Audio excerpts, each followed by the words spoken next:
Pernah scroll medsos tengah malam, terus tiba-tiba ngerasa hidup kamu kurang seru dibanding orang lain? Atau takut ketinggalan tren, acara, atau momen? Itu bukan sekedar kebiasaan, itu FOMO, dan Islam sudah punya jawabannya sejak 14 abad lalu. Jadi, apa sih itu FOMO? FOMO atau Fear of Missing Out adalah ketakutan, kecemasan, dan kekhawatiran seseorang dalam ketertinggalnya sosial yang dianggap penting. Hal tersebut memicu seseorang ingin selalu tahu dan terhubung dengan sosial seseorang setiap harinya. Fakta singkatnya yaitu Gen Z usia 15-24 tahun punya prevalensi depresi tertinggi 2% di Indonesia loh. Namun hanya 10,4% yang mencari pertolongan. Nah, kalau gejala FOMO apa ya? Seperti selalu cek notifikasi medsos, takut ketinggalan tren atau acara, membandingkan hidup sendiri dengan orang lain, juga tidak bisa menikmati momen saat ini. Nah, kalau Islam melihat FOMO seperti apa ya? FOMO dalam pandangan Islam. Nah, dalam pandangan Islam, FOMO bukan sekedar gangguan psikologis, melainkan kombinasi penyakit hati yang sudah ada sejak berabad-abad dahulu. Yang pertama ada hasad. Hasad berarti iri melihat nikmat orang lain. Dalam FOMO, bentuknya iri atau tidak senang melihat pencapaian orang lain di media sosial. Yang kedua ada ghaflah. Ghaflah berarti lalai dalam mengingat Allah. Dalam FOMO, bentuk penerapannya yaitu sibuk scroll sehingga lupa sholat dan zikir. Yang ketiga adalah hubud dunia atau cinta dunia secara berlebihan. Dalam FOMO, bentuk penerapannya adalah terobsesi pada validasi sosial dan citra sosial.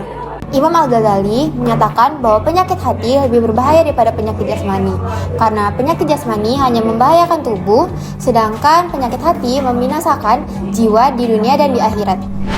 Menariknya, FOMO ini sudah dibahas oleh Al-Quran dan hadis sebelum ada sosial media loh. Ada 3 ayat yang nyambung dalam hal FOMO ini. Yang pertama itu ada di surah Al-Baqarah ayat 155. Allah menyebutkan bahwa kecemasan itu adalah bagian dari ujian hidup. Artinya, itu nyata dan diakui. Tapi, solusinya bukan hanya scroll sosmed, menamunkan tawakal dan berserah kepada Allah. Yang kedua itu di surah Al-Hujurat ayat 12. Ada larangan tajasus, yaitu memata-matai urusan orang lain.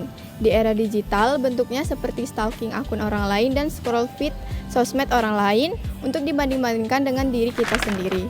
Yang terakhir, di surah Ar-Ra'd ayat 28. Allah menegaskan bahwa ketenangan itu stabil dan berkelanjutan, bukan kesenangan sesaat. Semakin banyak kita scroll sosmed, malah semakin cemas. Itu bukan ketenangan. Dari sisi hadis, Nabi Muhammad SAW sudah memberikan kita 3 panduan praktis. Yang pertama itu dalam hadis riwayat Muslim nomor 2963, perihal melihat ke bawah tentang dunia, bukan melihat ke atas. Yang kedua dari hadis riwayat Muslim nomor 1054, perihal di mana kekayaan itu berasal dari jiwa, bukan dari harta. Yang ketiga, hadis riwayat Tirmizi dan Ibnu Majah, siapa yang hari ini sehat, aman, dan ada makanan, seakan dunia terkumpul padanya. Yang dimana ini jauh dari standar FOMO. Selanjutnya adalah solusi dalam Islam. Yang pertama adalah qanaah atau merasa cukup. Ridho dengan ketetapan Allah sambil tetap berusaha. Orang yang qanaah tidak mudah FOMO karena hatinya sudah merasa cukup. Yang kedua adalah tawakal atau percaya kepada Allah. Menurut Quran Surat Ali Imran ayat 159, apabila kamu telah membulatkan tekad, maka bertakwalah kepada Allah. Percaya bahwa Allah telah mengatur yang terbaik sehingga tidak takut tertinggal dari orang lain. Selanjutnya yang terakhir adalah tazkiyatun nafs atau penyucian jiwa. Menurut Imam Al-Ghazali, tazkiyatun nafs terbagi menjadi 3, yaitu yang pertama takali, membersihkan hati dari hasad dan cinta dunia berlebihan. Kedua tahali, menghias diri dengan syukur, sabar dan qanaah.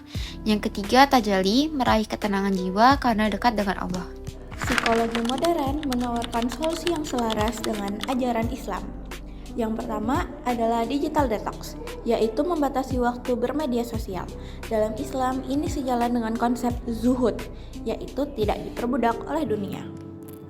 Yang kedua adalah mindfulness, yaitu hadir sepenuhnya di momen saat ini atau biasa kita kenal dengan here and now.